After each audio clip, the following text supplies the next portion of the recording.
Hi, this is Scott from Simi Valley, and you're watching KingsCast.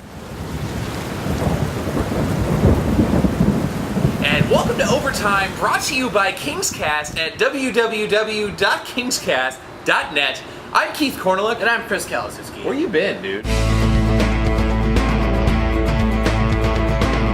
know, I'm back, Kings fans. Do not adjust your television. I am not Matt Wrights. I am not a body double. I am back in the house. Keith, it's good to be back. It is good to have you back, my friend. I hope you enjoyed your vacation, and we are back to talk to you a little bit about Kings hockey. That's right. Tonight we're going to cover the game tonight against Dallas Stars, talk about the San Jose Sharks game, as well as the Phoenix Coyotes game, give our fan of the game, our question of the day, and hit it up. So here we go, episode 30. So Chris, I think there's a common theme to the last three games since we last talked to you, and that is overtime. Yeah, that's right. We've had 3 straight extra periods against division opponents this week, and it's been a little challenging because we've given them a point. You know, it's a little disappointing, but a win is a win is a win, like Vince Scully says. Absolutely, and you know, as of right now, we Kings fans, I can't believe it. I had to look it up on my iPhone. We now sit atop of the Western Conference. You know, it's been an awesome stretch now. You know, we're getting the 2 points, getting the bonus point, more importantly, in all these overtime games. But, you know, it started with the game in San Jose on a Wednesday night. Now, this was a huge matchup. Oh, yeah. We were 4 points behind the Sharks that night and had a chance to really sort of like get back in the race again in the Pacific Division, and you know, we did it, got the 2 points. We did. You know, Chris, going into the HP Pavilion against the San Jose Sharks, who are at the top of the Western Conference, or at the top of the league for a while, I never expect a win. Maybe I need to adjust my mentality because now the Kings are winning a lot. No, they are. And then going into the Shark Tank, that is a place that just, you know, spells doom for the Kings. All the time. Has. But we were able to sneak away with the 2 points. Great win, I thought, in overtime. You know, obviously you saw the game. Dustin Brown had an amazing goal, broke his scoring drought. He did. As well as Anze Kopitar and Teddy Purcell, who these guys were just dying out Snake there. bitten, absolutely snake bitten. I mean, this is showing that a team that, you know, when they're low, they can continue to put up the points. And I didn't think it was possible. I would have been thrilled at playing 500 hockey without Ryan Smith. And right now, Chris, we're doing much better than that. No, definitely. Especially with Eric Erzberg in goal that night. I think we all thought it was going to be sort of a smoking that night. Yeah. But you know what? He made it happen. Luckily, the scoring was up. I'll take it. A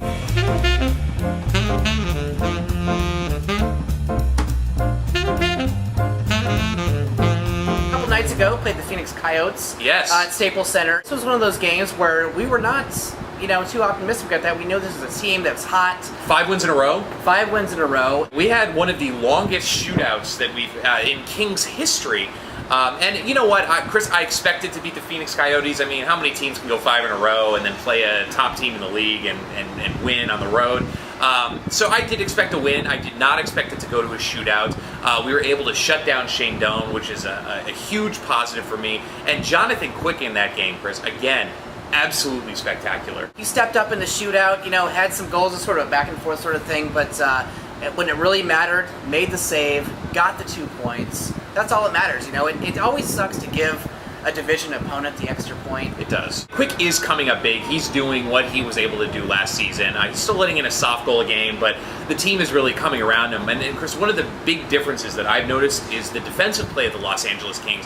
I think having Rob Scuderi back now for a few games is really telling the story, is really showing why we signed him in the offseason to such a big contract. The guy's a difference maker. You may not see it on the ice because he's very subtle out there, but he has this calming effect on the team, and to me, I think that's key. No, Rob Scuderi, huge effect on the other defensemen, especially the young defensemen.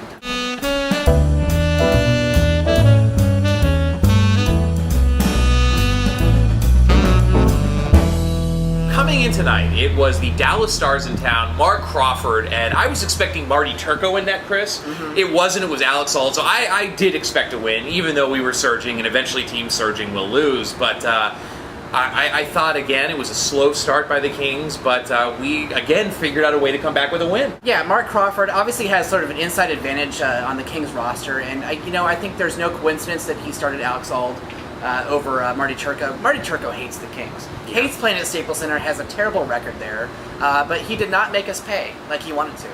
Exactly.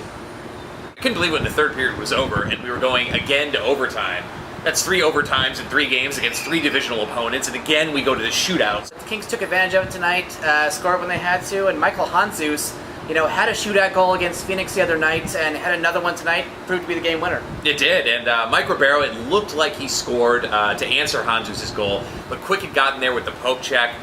Again, Jonathan Quick is spectacular in the shootouts. Kind of reminds me of Matthew Garone, only in the shootouts. Yeah. But, again, we're going to take it. We now sit with 45 points. We have more wins than San Jose, who still has the same amount of points that we do. We're at the top of the Western Conference, and it's time to start thinking about winning, looking towards the playoffs, and I think that's a great feeling because we've suffered for a long time, Kings fans. Yeah, I think the big thing of the night was we were definitely missing Wayne Simmons, who obviously out with a lower body injury, which is definitely concerning. This guy has been the heart and soul of the Kings the last couple weeks, and actually the whole season, really. I mean, Wayne Simmons is going to have surgery to clip his meniscus. Now, luckily, I do have a doctor in the family who says that as long as it doesn't involve the ACL, he'll be out about 6 weeks. So that's a pretty big blow. We do have Captain Canada Ryan Smith coming back. But Chris, the 2 character guys in the team that I really think just charge forward every game are Ryan Smith and Wayne Simmons. But you also got the 2 guys who are willing to get in front of the net and really try to make things happen, and not having those guys, because there are no replacement for Ryan Smith or Wayne Simmons, especially Wayne Simmons. That really hurts. So the fact that we are still winning, especially tonight without Wayne Simmons, it was close. Still got the win, though. I'm concerned about the future. Well, I am too, but at the same time, I think tonight is a perfect example of the Kings, as Dean Lombardi says, learning to win.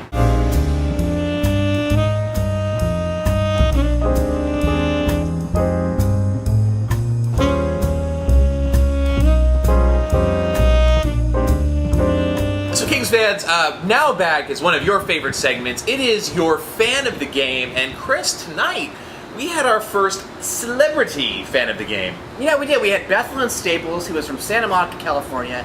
Now, she's an actor, and she has been in some big television, sort of programs. You may have heard of it. It is called Deadwood on HBO. So here we go. Here's your fan of the game. All right, so we're here with Bethlyn from Santa Monica, California. Incidentally, she was also on Deadwood, so this is like our first celebrity on the show. What's up? Yeah, hey, what's up? Thanks for having me. Of course, no, it's our pleasure. Now, let me ask you, you had to get naked on Deadwood now. I did, but hey, I was naked on an Emmy-winning show. I mean, come on now. Now, you've been a Kings fan how long? 2 years now. Why did you become a Kings fan? I had an ex-boyfriend who was into hockey, and I just got into it.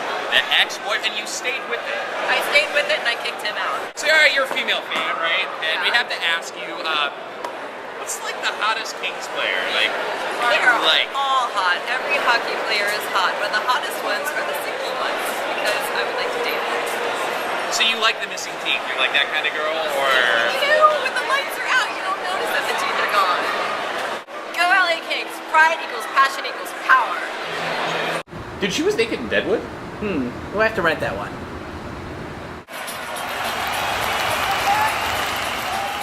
All right, Kings fans, so your question of the day is, look, it's the holiday season. It's time to give gifts. LA Kings have been doing really well. I think every player on the team deserves a present from you. So your question is, what present would you give to your favorite player on the Los Angeles Kings? Leave your questions and comments downstairs. All right, Kings fans, we might be done with some home games for a while, but we are not done shooting overtime episodes. We have another mashup coming up with our friends over at the Hockey Zen, the Nadeau brothers. Dude, it's Nadeau. Oh, Where sorry. have you been? Okay, sorry, Chris and Adrian, our buddies over at the Hockey Zen. We will be doing another trash talking episode, cross promotion with the Edmonton Oilers and our whole battle with them. That's coming up on Tuesday with our game against them in Edmonton. And we also have our huge exclusive holiday episode of Overtime. I'm excited about this one, Keith. Yeah, I am too. We're going to dress Chris up as an elf, which should be a lot of fun. Yeah, We're not. So you got to tune in for that. Kings fans, thank you again for your support, and please leave your comments downstairs. We always appreciate the feedback and the conversation. So peace on earth, goodwill towards men. I'm Keith Korneluk. And I'm Chris Kalaszewski. And thank you for watching Overtime by KingsCast.